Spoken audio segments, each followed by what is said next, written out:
ଆଜିର ମୁରଲୀକୁ ସ୍ପଷ୍ଟୀକରଣ କରିବା ନିମନ୍ତେ ଆମ ଗହଣରେ ଉପସ୍ଥିତ ଅଛନ୍ତି ଆଦରଣୀୟା ପାର୍ବତୀ ଭଉଣୀ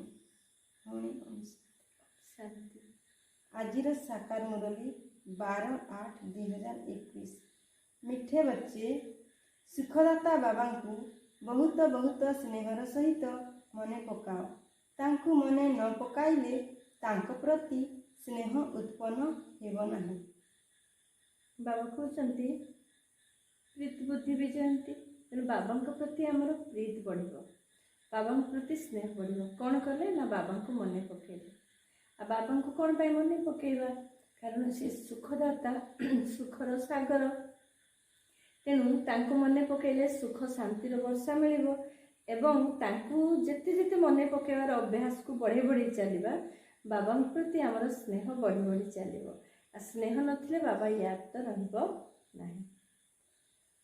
ଆଜିର ପ୍ରଶ୍ନ, ବାବା ପିଲାମାନଙ୍କୁ ପ୍ରତ୍ୟହ ଯୋଗର ଅଭ୍ୟାସ କରିବା ପାଇଁ ଇଶାରା ଅର୍ଥାତ୍ ନିର୍ଦ୍ଦେଶ କାହିଁକି ଦେଉଛନ୍ତି?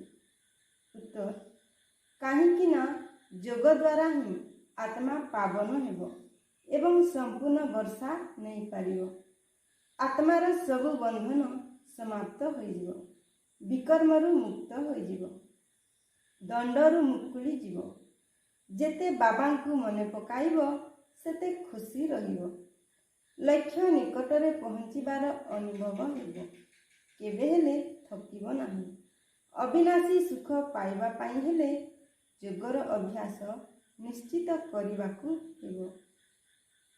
ବାବା କହୁଛନ୍ତି ବାବାଙ୍କ ପାଖରୁ ଆମେ ସମ୍ପତ୍ତି ପାଇବା, ବର୍ଷା ପାଇବା। ତେଣୁ ଆମେ କ'ଣ କରିବା ନା ଯୋଗର ଅଭ୍ୟାସ କରିବା। ତ ଯୋଗ କଲେ ଆମର ଫାଇଦା କ'ଣ ଅଛି ଯେ ଆମେ ଯୋଗ ଅଭ୍ୟାସ କରିବା। ତେଣୁ ଆମେ ଯେତେ ଯୋଗ କରିବା, ପ୍ରଥମତଃ ଆତ୍ମା ପାବନ ବନିବ, ଦ୍ୱିତୀୟରେ ବାବାଙ୍କ ପାଖରୁ ବର୍ଷା ମିଳିବ। ପୁଣି କ'ଣ ମିଳିବ ନା ଆମର ସବୁ ପ୍ରକାର ବନ୍ଧନ କଟିଯିବ, ସମାପ୍ତ ହୋଇଯିବ। ଯେତେ ବନ୍ଧନ ଅଛି, ଚାହେ ଦେହର ବନ୍ଧନ, ଚାହେ ସମ୍ବନ୍ଧର ବନ୍ଧନ, ଚାହେ ବିକାରର ବନ୍ଧନ, ଯାହା ବି ବନ୍ଧନ ଅଛି ସବୁ ବନ୍ଧନ କଟିଯିବ। ପୁଣି ଆମେ ବିକାରରୁ ମଧ୍ୟ ମୁକ୍ତ ହେଇଯିବା। ପୁଣି ଆମକୁ ବିକାର ପାଇଁ ବିଭିନ୍ନ ଯେଉଁ ଦୋଷ ଅଛି ଆତ୍ମାରେ, ପାପ ଅଛି, ତାର ଫଳ ଯେଉଁ ଦଣ୍ଡ ମିଳୁଥିଲା, ଆମେ ସେ ଦଣ୍ଡରୁ ମଧ୍ୟ ମୁକ୍ତ ହେଇଯିବା। ଆଉ ବାବାଙ୍କୁ ଯେତେ ୟାଦ କରିବା, ଆଉ କ'ଣ ହେବ? ଖୁସି ବଢ଼ିବ। ଯଦି ଆମର ଖୁସି ନାହିଁ ତାହେଲେ ବାବାଙ୍କର ୟାଦ କମି ଅଛି। ତେଣୁ ଖୁସି ଯେତେ ରହିବ, ତାପରେ କ'ଣ ହେବ? ଆମର ଥକାନ ଦୂର ହେଇଯିବ। ଆମର ସବୁ ପ୍ରକାର ଥକାନ ଅଥକ ରହିବା। ଆଉ ଆମେ ଅଥକ ରହିବା, ଉମଙ୍ଗ ଉତ୍ସାହ ଖୁସି ରହିବ। ତାପରେ ପୁଣି ଆମର ଲକ୍ଷ୍ୟ ମନେ ରହିବ, ଲକ୍ଷ୍ୟ ଦାତା ମନେ ରହିବେ, ଲକ୍ଷ୍ୟ ମନେ ରହିବ। ତେଣୁ ଆମକୁ କ'ଣ କରିବା? ୟାଦରେ ହିଁ ଆମେ ରହିବା। ଗୀତ ଅଛି, ବଚପନ କେ ଦିନ ଭୁଲାନା ଦେନା। ଆଜି ଗୀତ ଅଛି, ବଚପନ କେ ଦିନ ଭୁଲାନା ଦେନା। କାରଣ ଆମେ ଯେତେବେଳେ ବାବାଙ୍କର ବନନ୍ତି, ସେତେବେଳେ ଆମ ଭିତରେ ବହୁତ ଉମଙ୍ଗ ଉତ୍ସାହ ନବୀନତାର ଅନୁଭବ ହୁଏ। ବାବାଙ୍କର ବନିଲା ବେଳେ ଆମେ ଆଶ୍ରମକୁ ଯିବା ପାଇଁ ଭଲ ପାଆନ୍ତି। ବାବାଙ୍କର ବନିଲା ପରେ ଜ୍ଞାନ ଯୋଗ କରିବାକୁ ବହୁତ ରୁଚି ଥାଏ, ସେବା କରିବାରେ ବହୁତ ରୁଚି ଥାଏ। ତେଣୁ ଆମେ ଯେତେବେଳେ ପୁରୁଣା ହେଇଯାଆନ୍ତି ଧୀରେ ଧୀରେ, ସେତେବେଳେ ଆମ ଭିତରେ କ'ଣ ହୁଏ ନା କିଛି କିଛି ଧୀରେ ଧୀରେ ଦେହ ଅଭିମାନ ବଢ଼େ। ଦେହ ଅଭିମାନରୁ ମେଁପନ ଜାଗୃତି ହୁଏ, ଯାହାଫଳରେ ଆମେ ଯେଉଁ ଉମଙ୍ଗ ଉତ୍ସାହ ଆମର ଥିଲା, ଯେଉଁ ବାବା କହୁଛନ୍ତି ବଚପନ କା ଦିନ ଭୁଲା ନା ଦେନା, ଆଜ ହଂସକେ କାଲ ରୁଲା ନା ଦେନା। ତେଣୁ ଆମେ ବାବାଙ୍କର ହେଲା ପରେ କେତେ ଖୁସି, ମୋତେ କ'ଣ ମିଳିଗଲା? ବାବା ମିଳିଗଲେ, ମୋତେ ସବୁ ମିଳିଗଲା। କିନ୍ତୁ ଯେତେବେଳେ ଧୀରେ ଧୀରେ ଦେହ ଅଭିମାନ ଆସେ, ମାୟା ତ ତା କାମ ଆସିବା ନା, ଆମର ଉମଙ୍ଗ ଉତ୍ସାହ ଖୁସିକୁ ସେ କମେଇ ଦିଏ। ସେତେବେଳେ କ'ଣ କରନ୍ତି? ଆମର ଯେତେବେଳେ ଧୀରେ ଧୀରେ ଦେହ ଅଭିମାନ ମେଁପନ ବଢ଼େ, ସେତେବେଳେ ଆମେ କ'ଣ କରନ୍ତି? ଜ୍ଞାନ ଯୋଗ ଧାରଣା ସେବା ଏସବୁରେ ଆମର କମିଯାଏ। ଆମେ ଚାହିଁଲେ ମଧ୍ୟ କରିପାରନ୍ତି ନାହିଁ। ତେଣୁ ସେତେବେଳେ କ'ଣ ହେବ? ଆମେ ଯଦି ଜ୍ଞାନ ଯୋଗ ଧାରଣା ସେବା କରୁନାହାନ୍ତି, ତାହେଲେ ସେଇ ସମୟ କିଏ ନେଇଯାଉଛି? ମାୟା। ତେଣୁ ମାୟା ନେଇଗଲେ ସିଏ ପୁଣି କନ୍ଦେଇବ। ତେଣୁ ବାବା କହୁଛନ୍ତି ବଚପନ କା ଦିନ ଭୁଲା ନା ଦେନା। ପିଲାମାନେ ଜାଣିଛନ୍ତି ପୁରୁଣା ଦୁନିଆ ଶେଷ ହେବାକୁ ଯାଉଛି। ସେଥିପାଇଁ ଏବେ ଜଲ୍ଦି ବାବାଙ୍କ ଠାରୁ ବର୍ଷା ଅଥବା ସମ୍ପତ୍ତି ନେବାକୁ ହେବ। ବାବାଙ୍କୁ ସର୍ବଦା ମନେ ପକାଇଲେ ବହୁତ ହର୍ଷିତ ରହିବ। ଦେହ ଅଭିମାନରେ ଆସିବା ଦ୍ୱାରା ସେହି ଖୁସି ସମାପ୍ତ ହୋଇଯାଉଛି। ଦେହୀ ଅଭିମାନୀ ହେଲେ ବାବାଙ୍କୁ ମନେ ପକାଇ ପାରିବ। ବାବା କହୁଛନ୍ତି ପୁରୁଣା ଦୁନିଆ ତ ବିନାଶ ହେଇଯିବ, ତେଣୁ ଆମେ କ'ଣ କଲେ ବାବାଙ୍କର ୟାଦ ରହିବ? କାରଣ ବାବା ପ୍ରଶ୍ନ ଉତ୍ତର କଲେ ୟାଦ କଲେ ଆମର ଏତେ ଫାଇଦା ଅଛି। ତେଣୁ କ'ଣ କଲେ ୟାଦ ରହିବ ନା, ଆମେ ଦେହୀ ଅଭିମାନୀ ସ୍ଥିତିର ଯଦି ଅଭ୍ୟାସ କରିବା। ଦେହ ଅଭିମାନ ମାନେ ୟାଦ ବନ୍ଦ, ତେଣୁ ଦେହୀ ଅଭିମାନୀ ଅର୍ଥାତ୍ ୟାଦ ରହିବ। ତେଣୁ ଦେହୀ ଅଭିମାନୀ ଯେମିତି ଆମର ପୁରୁଷାର୍ଥ, ଆମେ ରାଜଯୋଗ ଅଭ୍ୟାସ କରୁଛନ୍ତି ଖାସ୍ ଦେହୀ ଅଭିମାନୀ ସ୍ଥିତିରେ ରହିବା ପାଇଁ। ଦେହ କହିଲେ ଶରୀର, ଦେହୀ କହିଲେ ଶରୀର ଭିତରେ ଯେଉଁ ଦେହୀ ଆତ୍ମା ରହି ସାରା କାର୍ଯ୍ୟ କରୁଛି, ତେଣୁ ସେ ଆତ୍ମାର ଅନୁଭବ କରି ପ୍ରତ୍ୟେକ କାର୍ଯ୍ୟ କରିବା। ଆତ୍ମାର ଶକ୍ତି ନିଜ ଭିତରେ ପ୍ରତ୍ୟକ୍ଷ ହେବା ସହିତ ଆମେ ଯେଉଁଠି ଅଭିନୟ କରୁଛନ୍ତି ଅଭିନୟ ସ୍ଥଳରେ ମଧ୍ୟ ପ୍ରତ୍ୟକ୍ଷ ହେବା ଦରକାର। ତେଣୁ ଦେହୀ ଅଭିମାନୀ ଆମେ ଯଦି ରହିବା ତାହେଲେ ଆଉ ସବୁ ସହଜ ହୋଇଯିବ। ବର୍ଷା ପାଇବା ସହଜ ହୋଇଯିବ, ମାୟାଜିତ ବନିବା ସହଜ ହୋଇଯିବ, ଖୁସି ମଧ୍ୟ ମିଳିବ। ତେଣୁ ଆମେ ସଦାବେଳେ ଅଭ୍ୟାସ କରିବା ଦେହୀ ଅଭିମାନୀ ରହିବା ପାଇଁ। ତେଣୁ ଦେହୀ ଅଭିମାନୀ ହେଉଛି ଆମର ପୁରୁଷାର୍ଥ। ଆଉ ପୁରୁଷାର୍ଥ ଯଦି ଦେହୀ ଅଭିମାନୀର କଲେ, ଆମେ ଏଥିରେ ସକ୍ସେସ୍ ହେଇଗଲେ, ତାହେଲେ ବର୍ଷା ସୁନ୍ଦର ଭାବରେ ମିଳିବ।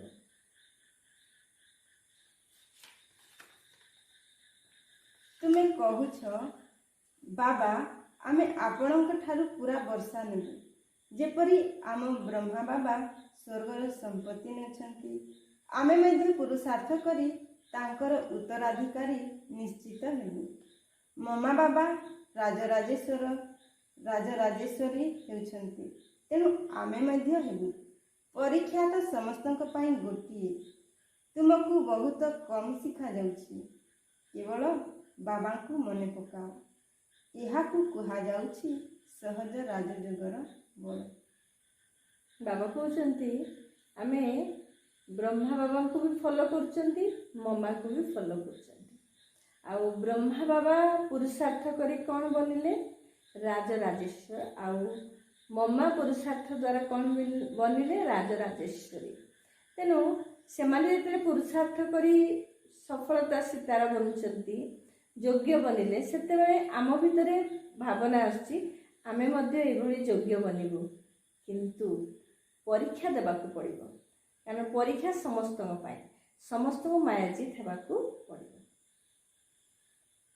ତୁମେ ଜାଣିଛ ଆମେ ପାବନ ଦୁନିଆକୁ ଯାଉଛୁ। ଯିଏ ବ୍ରାହ୍ମଣ ହେବେ ସେ ନିମିତ୍ତ ହେବେ। ବ୍ରହ୍ମାମୁଖ ବଂଶାବଳୀ ବ୍ରାହ୍ମଣ ନ ହେଲେ ତୁମେମାନେ ବାବାଙ୍କ ଠାରୁ ବର୍ଷା ନେଇପାରିବ ନାହିଁ। ବାବା ପିଲାମାନଙ୍କୁ ରଚନା କରୁଛନ୍ତି ବର୍ଷା ଦେବା ପାଇଁ। ଆମେମାନେ ହିଁ ଶିବ ବାବାଙ୍କର ସନ୍ତାନ ଅଟୁ। ସେ ନୂଆ ସୃଷ୍ଟି ରଚନା କରୁଛନ୍ତି ପିଲାମାନଙ୍କୁ ସମ୍ପତ୍ତି ଦେବା ପାଇଁ। ଶରୀରଧାରୀଙ୍କୁ ହିଁ ସମ୍ପତ୍ତି ଦେବେ। ବାବା କହୁଛନ୍ତି ବାବାଙ୍କର ବର୍ଷା ଆମେ ନେବା ପାଇଁ ଯୋଗ୍ୟ ହେଉଛନ୍ତି, ଏବଂ ବାବାଙ୍କ ବର୍ଷା ନେବା ପାଇଁ ଯୋଗ୍ୟ ହେବାର ପିରିୟଡ଼ ବା ସମୟ ହେଉଛି ବର୍ତ୍ତମାନ। ତେଣୁ ଆମେ ଆତ୍ମାମାନେ ସମସ୍ତେ ରଙ୍ଗମଞ୍ଚରେ ଅଭିନୟ କରୁଛନ୍ତି। ତେଣୁ ଆମେ ଏଇ ଶରୀରକୁ ବା ଶରୀରରୂପୀ ସାଧନକୁ ନେଇ ଆମେ ଆମର ପୁରୁଷାର୍ଥ କରୁଛନ୍ତି। ତେଣୁ ବାବା କହିଲେ ମୁଁ ଶରୀରଧାରୀକୁ ବର୍ଷା ଦେଇଥାଏ। କାରଣ ପରମଧାମରେ ଯେତେବେଳେ ଆମେ ଆତ୍ମାମାନେ ପରମାତ୍ମାଙ୍କ ସାଥିରେ ଥାଆନ୍ତି, ସେତେବେଳେ ଆମେ ପୁରୁଷାର୍ଥ କରନ୍ତି ନାହିଁ। ତେଣୁ ସମୟ ହେଉଛି ବର୍ତ୍ତମାନ। ଏବେ ଯଦି ଆମେ ନ କରିବା, ଆଗକୁ ଆଉ କେବେ କରିପାରିବା ନାହିଁ। ଏଇ ଶରୀର ଛୁଟିଗଲେ ବି ଆଉ କିଛି କରିପାରିବା ନାହିଁ। ତେଣୁ ଏ ଶରୀର ଥିବାରେ ହିଁ, ଶରୀର ଥାଉ ଥାଉ ଆମକୁ ପୁରୁଷାର୍ଥ କରିବା ଦରକାର।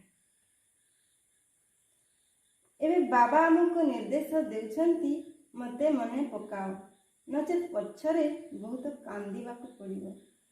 ପରୀକ୍ଷାରେ ପାସ୍ ନ କଲେ କ୍ରୋଧରେ ଯାଇ ବୁଡ଼ି ମରିଥାନ୍ତି। ଏଠାରେ ରାଗିବାର କୌଣସି କଥା ନାହିଁ। ପଛରେ ତୁମକୁ ବହୁତ ସାକ୍ଷାତକାର ହେବ। କ'ଣ କ'ଣ ଆମେ ହେବୁ ଏ କଥା ମଧ୍ୟ ଜଣା ପଡ଼ିଯିବ। ବାବାଙ୍କର କାମ ହେଉଛି ପୁରୁଷାର୍ଥ କରାଇବା। ବାବା ତ୍ରିକାଳଦର୍ଶୀ, ତେଣୁ ବର୍ତ୍ତମାନ ବିନାଶ ସମ୍ମୁଖରେ ଦଣ୍ଡାୟମାନ। ତେଣୁ ଏବେ ଯଦି ଆମେ ପୁରୁଷାର୍ଥ ନ କରିବା, ବିନାଶ ବେଳେ ଆଉ କିଛି କରିପାରିବା ନାହିଁ। ସେତେବେଳେ ମାହୋଲ ନଥିବ ପୁରୁଷାର୍ଥ କରିବା ପାଇଁ। ତେଣୁ ବାବା କହୁଛନ୍ତି ପୁରୁଷାର୍ଥ ସମସ୍ତେ କର। କହୁଛନ୍ତି ପିଲାମାନେ କର୍ମ କରିଲା ବେଳେ ବାବାଙ୍କ ସ୍ମୃତିରେ ରହିବା ଭୁଲି ଯାଉଛ ଅଥବା ଫୁର୍ସତ ମିଳୁନାହିଁ। ତେବେ ଠିକ୍ ଅଛି, ବସିଯାଅ। ତାଙ୍କରି ସ୍ମୃତିରେ ବସି ତାଙ୍କୁ ମନେ ପକାଅ। ପରସ୍ପର ସହିତ ମିଶିବା ସମୟରେ ମଧ୍ୟ ଚେଷ୍ଟା କର ଯେ ଆମେ ବାବାଙ୍କୁ ମନେ ପକାଇବୁ। ଏକତ୍ରିତ ଭାବେ ବସି ଯୋଗ କଲେ ତୁମେ ଭଲ ଯୋଗ କରିବ। ତୁମକୁ ବାବାଙ୍କ ଠାରୁ ସହଯୋଗ ମିଳିବ। ବାବା କହୁଛନ୍ତି ଆମେ କର୍ମ କଲାବେଳେ ମନେ ରହୁନି। ବାବାଙ୍କୁ ଶୁଣୁଛନ୍ତି ବାରମ୍ବାର, ବାବା କର୍ମ କଲାବେଳେ ତୁମର ୟାଦ କମି ଯାଉଛି, କାରଣ ଆମେ କର୍ମ କନସିୟସ୍ ହେଇଯାଉଛନ୍ତି। ଆମେ ଆତ୍ମ-ଅଭିମାନୀ ସ୍ଥିତିରେ ରହି ଯଦି କର୍ମ ଇନ୍ଦ୍ରିୟ ଦ୍ୱାରା କର୍ମ କରନ୍ତେ ତାହେଲେ କର୍ମ କଲାବେଳେ ମନେ ରହନ୍ତା। ତେଣୁ ଏ ଅଭ୍ୟାସ ଆମର କମ୍ ଅଛି। ତେଣୁ ବାବା କହିଲେ ସମସ୍ତେ ସଂଗଠନରେ ଏକାଠି ଯୋଗ ତପସ୍ୟା କରନ୍ତୁ। ତ ଯଦି ସଂଗଠନରେ ଆମେ ଯୋଗ କରିବା ତାହେଲେ ଫାଇଦା କ'ଣ ହେବ? ପ୍ରଥମତଃ ଯୋଗ ଲାଗିବ, ଦ୍ୱିତୀୟତଃ ବାବାଙ୍କ ପାଖରୁ ବଳ ବା ଶକ୍ତି ମଧ୍ୟ ମିଳିବ। ତେଣୁ ଏଇ ବଳ ଦ୍ୱାରା ଆମେ ଆତ୍ମିକ ସ୍ଥିତିରେ ରହି ଆମେ କର୍ମଯୋଗୀ ହେଇ ଆମେ ପ୍ରତ୍ୟେକ କର୍ମ କରିପାରିବା। ଆଉ ୟାଦର ଚାର୍ଟ ଆମର ବଢ଼ିପାରିବ। ବାବା କହୁଛନ୍ତି ମନମନା ଭବ। ମୋତେ ମନେ ପକାଇଲେ ବିଶ୍ୱର ମାଲିକ ହେବ। ମୂଳ କଥା ହେଉଛି ୟାଦ। କେଉଁଠାକୁ ଯିବାର କଥା ନାହିଁ। ଘରେ ରହି କେବଳ ବାବାଙ୍କୁ ମନେ ପକାଅ। ପବିତ୍ର ନ ରହିଲେ ମନେ ପକାଇ ପାରିବ ନାହିଁ। ଏପରି ନୁହେଁ ଯେ ସମସ୍ତେ ଆସି କ୍ଲାସରେ ପଢ଼ିବେ। ମନମନା ଭବର ମନ୍ତ୍ର ନେଇ ପୁଣି ଯୁଆଡ଼େ ଯାଇପାର। ବାବା କହୁଛନ୍ତି ଯେ ମନମନା ଭବ ମନ୍ତ୍ର ତୁମେ ନିଅ ଏବଂ ତୁମେ ଯଦି ସେଣ୍ଟର ନ ଆସିପାରୁଛ, କେଉଁ ଅର୍ଥରେ କହିଛନ୍ତି ନା କେତେବେଳେ କର୍ଫ୍ୟୁ ଜାରି ହେଉଛି, କେତେବେଳେ ଶରୀର ଖରାପ, କେତେବେଳେ ଆଉ କ'ଣ ପ୍ରୋବ୍ଲେମ୍ ଅଛି, ଯେଉଁ ଦୂର ଜାଗାକୁ ଯାଇଛନ୍ତି। ତେଣୁ ସେଇ ସମୟରେ ତୁମେ ସେଣ୍ଟର ନ ଆସିଲେ ଚଳିବ। ତା ଅର୍ଥ ନୁହେଁ ସେଣ୍ଟର ନ ଆସି ତୁମେ ଘରେ ମନମନା ଭବ ସ୍ଥିତିରେ ରହିବ, ବାବାଙ୍କୁ ୟାଦ କରିବ। ବାବା କହୁଛନ୍ତି ତୁମେ ଯେଉଁଠି ବି ରୁହ କିନ୍ତୁ ମନମନା ଭବ ସ୍ଥିତିରେ ରୁହ। ଅର୍ଥାତ୍ ମନମନା ଭବ ମନ୍ତ୍ର କ'ଣ ନା ନିଜକୁ ଆତ୍ମା ଭାବି ପରମ ପିତା ପରମାତ୍ମାଙ୍କୁ ୟାଦ କରିବା। ତେଣୁ ଆମେ ଭଲେ ଯେଉଁଠି ବି ରୁହ କିନ୍ତୁ ମନମନା ଭବ ମନ୍ତ୍ରକୁ କେବେ ଭୁଲ ନାହିଁ ଆଉ ସବୁବେଳେ ୟାଦରେ ହିଁ ରହିଥାଏ। ଉଚ୍ଚପଦ ପାଇବା ହିଁ ମନୁଷ୍ୟ ପୁରୁଷାର୍ଥ କରିଥାନ୍ତି। ଏବେ ବାବାଙ୍କ ପାଖରେ ଉଚ୍ଚପଦ ମିଳୁଥିବାରୁ ଆଦୌ ଭୁଲ କରିବା ଅନୁଚିତ। ସ୍କୁଲରେ ଯିଏ ନ ପଢ଼ିବେ ପାଠୁଆଙ୍କ ଆଗରେ ମୁଣ୍ଡ ନୁଆଁଇବେ। ବାବାଙ୍କୁ ସମ୍ପୂର୍ଣ୍ଣ ଭାବରେ ମନେ ପୁରା ୟାଦ ନ ପକାଇଲେ ପ୍ରଜାଙ୍କର ଚାକର ହେବ।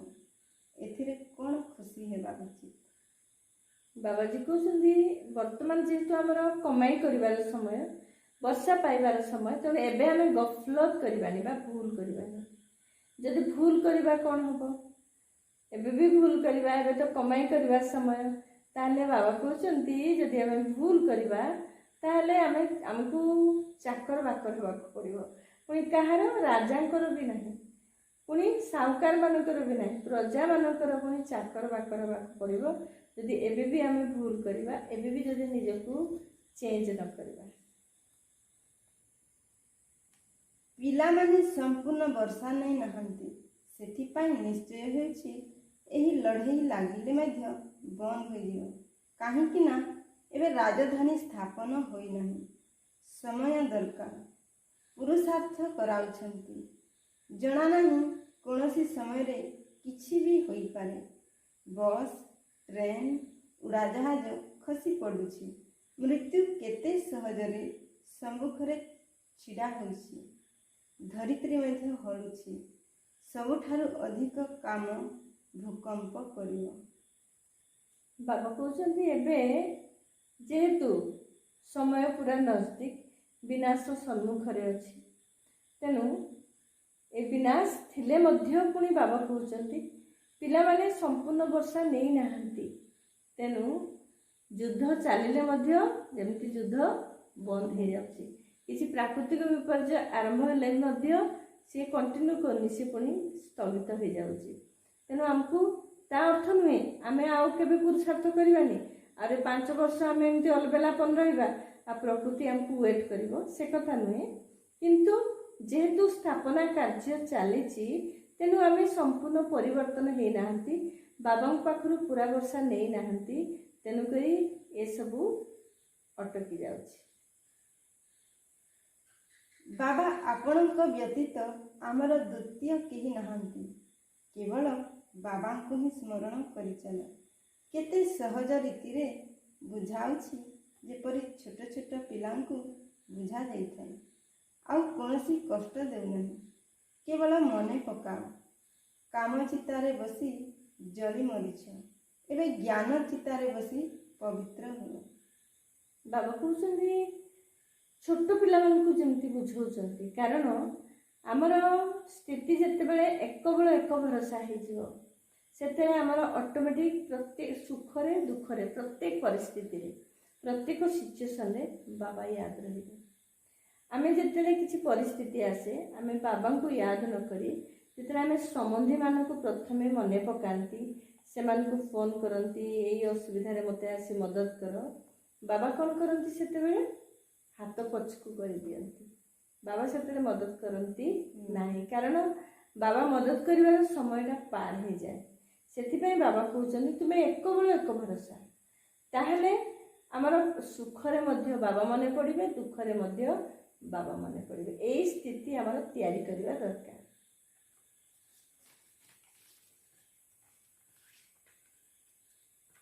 ଆଜିର ବରଦାନ, ପରସ୍ପର ମଧ୍ୟରେ ଜଣେ ଅନ୍ୟ ଜଣଙ୍କର ବିଶେଷତା ଦେଖୁଥିବା ଏବଂ ବର୍ଣ୍ଣନା କରୁଥିବା ଶ୍ରେଷ୍ଠତା ସମ୍ପନ୍ନ ହୋଲି ହଂସ ହୁଅ।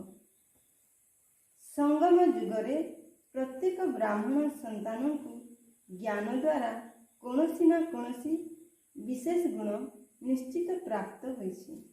ସେଥିପାଇଁ ହୋଲି ହଂସ ହୋଇ ପ୍ରତ୍ୟେକଙ୍କର ବିଶେଷତାକୁ ଦେଖ ଏବଂ ବର୍ଣ୍ଣନା କର। ଯେତେବେଳେ କାହାର ଦୁର୍ବଳତାକୁ ଦେଖୁଛ ବା ବର୍ଣ୍ଣନା କରୁଛ, ଭାବିବା ଉଚିତ ଯେ ଏହି ଦୁର୍ବଳତା ଏହି ଆତ୍ମାର ନୁହେଁ, ମୋର ଅଟେ।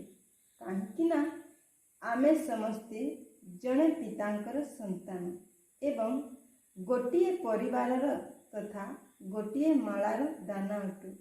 ଯେପରି ନିଜର ଦୁର୍ବଳତା ଗୁଡ଼ିକୁ କାହାକୁ ଜଣାଇବା ପାଇଁ ଚାହୁଁନାହିଁ, ସେହିପରି ଅନ୍ୟର ଦୁର୍ବଳତାକୁ ବର୍ଣ୍ଣନା କର ନାହିଁ। ହୋଲି ହଂସ ଅର୍ଥାତ୍ ବିଶେଷତା ଗୁଡ଼ିକୁ ଗ୍ରହଣ କରିବା ଏବଂ ଦୁର୍ବଳତାକୁ ସମାପ୍ତ କରିବା। ବାବାଜୀ ବରଦାନ ଦେଉଛନ୍ତି, ଶ୍ରେଷ୍ଠତା ସମ୍ପନ୍ନ ହୋଲି ହଂସ ଆତ୍ମା ହୁଅ। ହଂସ ଯେମିତି ପଥରକୁ ଛାଡ଼ି ମୋତିକୁ ହିଁ ଗ୍ରହଣ କରିଥାଏ, ତ ଆମେ ବାବାଙ୍କର ବଚ୍ଚାମାନେ ମଧ୍ୟ ହୋଲି ହଂସ ବଚ୍ଚା। ତେଣୁ ଆମେ ଯଦି ହୋଲି ହଂସ ବଚ୍ଚା, ଆମେ ଆପସରେ ଯେଉଁ ମିଶୁଛନ୍ତି, ଆମେ ସମସ୍ତଙ୍କର ବିଶେଷତାକୁ ହିଁ ଦେଖିବା ଆଉ ବିଶେଷତାକୁ ହିଁ ବର୍ଣ୍ଣନା କରିବା। ଯଦି ବି କାହାର କମି କମଜୋରି ଦୋଷ ଦୁର୍ବଳତା ଦେଖୁଛନ୍ତି, ତାହେଲେ ଆମେ ଭାବିବା ଏଇ ଦୋଷ ମୋରି ପାଇଁ। କ'ଣ ପାଇଁ ନା ମୁଁ ପୂର୍ବଜ ଆତ୍ମା। ଯେହେତୁ ମୁଁ ପୂର୍ବଜ ଆତ୍ମା, ତେଣୁ ସବୁକିଛି ଆରମ୍ଭ ହେଲା ମୋରି ପାଖରୁ। ଯଦି ଆଜି ମୋର ଭାଇବ୍ରେସନ୍ ବହୁତ ପଜିଟିଭ, ମୋ ଭିତରେ ବହୁତ ଶକ୍ତି, ତାହେଲେ ବାବା ଯେହେତୁ ରଚୟିତା, ମୋତେ ବି ମାଷ୍ଟର ରଚୟିତା କରିଛନ୍ତି, ତାହେଲେ ସେଇ ସଂକଳ୍ପ ଦ୍ୱାରା ଅନ୍ୟମାନଙ୍କୁ ତ ମୁଁ ପରିବର୍ତ୍ତନ କରିପାରନ୍ତି। ତେଣୁ ଅନ୍ୟର କମି କମଜୋରିକୁ ଯଦି ଆମେ ନିଜର କମି କମଜୋରି ଭାବିବା, ତାହେଲେ ଆମେ ହୋଲି ହଂସ ଆତ୍ମା ବନିପାରିବା। କାରଣ ବାବା ପୁଣି ଏକ୍ଜାମ୍ପଲ୍ ଦେଲେ, ଯେମିତି ନିଜର ଦୋଷ ଦୁର୍ବଳତାକୁ ତୁମେ କ'ଣ ଆମେ ପ୍ରତ୍ୟକ୍ଷ କରିବାକୁ ଚାହୁଁନାହାନ୍ତି, ତାହେଲେ ଅନ୍ୟର କମି କମଜୋରି ଦୋଷ ଦୁର୍ବଳତା ଆମେ କେମିତି ବର୍ଣ୍ଣନା କରିବା? କାରଣ ଆମେ ତ ଏକ ବାବାଙ୍କର ସନ୍ତାନ, ଆମେ ତ ଆମର ଗୋଟିଏ ପରିବାର, ଈଶ୍ୱରୀୟ ପରିବାର, ପୁଣି ଆମେ ଗୋଟିଏ ମାଳାର ମହକା ଆମେ ସମସ୍ତେ। ତେଣୁ ଆମେ କେବେ ଅନ୍ୟର କମି କମଜୋରିକୁ ବର୍ଣ୍ଣନା କରିବା ନାହିଁ କି ଦେଖିବା ନାହିଁ। ଆଜିର ସ୍ଲୋଗାନ, ସମୟକୁ ସଞ୍ଚୟ କରୁଥିବା ତୀବ୍ର ପୁରୁଷାର୍ଥୀ ହିଁ ସଦା ବିଜୟୀ ଅଟନ୍ତି। ବାବା କହିଲେ ସମୟ ହେଉଛି ସବୁଠାରୁ ମୂଲ୍ୟବାନ, ସବୁଠାରୁ ବଡ଼ ସମ୍ପତ୍ତି। ତେଣୁ ସମୟକୁ ଯଦି ଆମେ ବଚତ କରିବା ତାହେଲେ ଆମେ ପ୍ରକୃତ ବିଜୟୀ ଆତ୍ମା କୁହାଯିବ। ତେଣୁ ସମୟର ଗୋଟିଏ ଗୋଟିଏ ୟୁନିଟ୍ ବା ଗୋଟିଏ ଗୋଟିଏ ଏକକ ହେଉଛି କ'ଣ ନା ସଂକଳ୍ପ। ତେଣୁ ଆମେ ସଂକଳ୍ପକୁ ଯଦି ଶ୍ରେଷ୍ଠ କରିବା, ବ୍ୟର୍ଥ ବିକଳ୍ପରୁ ମୁକ୍ତ ହୋଇଯିବା, ତାହେଲେ ଆମେ ମଧ୍ୟ ବିଜୟୀ ଆତ୍ମା ବନିପାରିବା। ଆଜିର ମୁରଲୀକୁ ସୁନ୍ଦର ଭାବରେ ସ୍ପଷ୍ଟୀକରଣ କରିଥିବାରୁ ଭଉଣୀକୁ ଧନ୍ୟବାଦ ଦେଇ ଆଜିର କାର୍ଯ୍ୟକ୍ରମକୁ ଏଇଠି ରଖୁଛୁ। ପୁଣି ଦେଖା ହେବ ଆଗାମୀ ଅଧ୍ୟାୟରେ। ରହୁଛୁ। ଓମ୍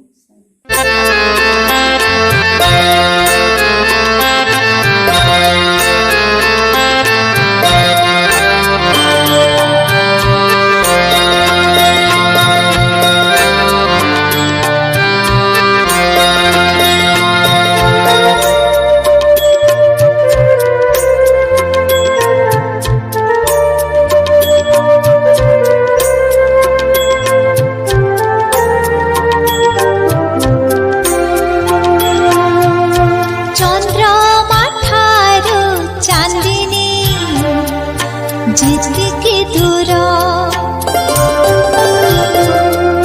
सागर ठारू लहरी, जिसके दूर तो शांति धाम ठारू मोराई जा, सेतिके दूर सेतिके दूर शिव बाबा तो ठारू मो मन, सेतिके दूर सेतिके दूर।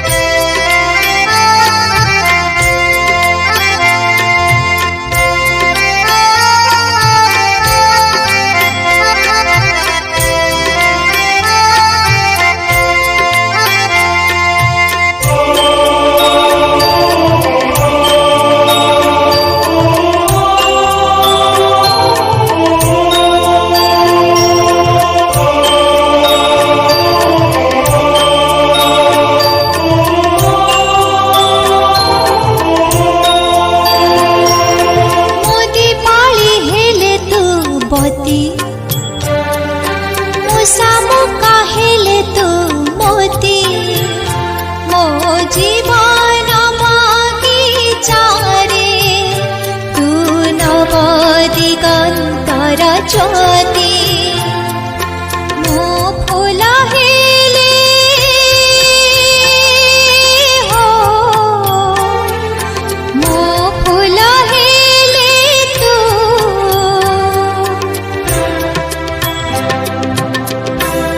सुगंध तारा, सुगंध तारा शिव बाबा, शिव बाबा, शिव बाबा, शिव बाबा तो ठारू मो मन, सेतिके दूर सेतिके दूर।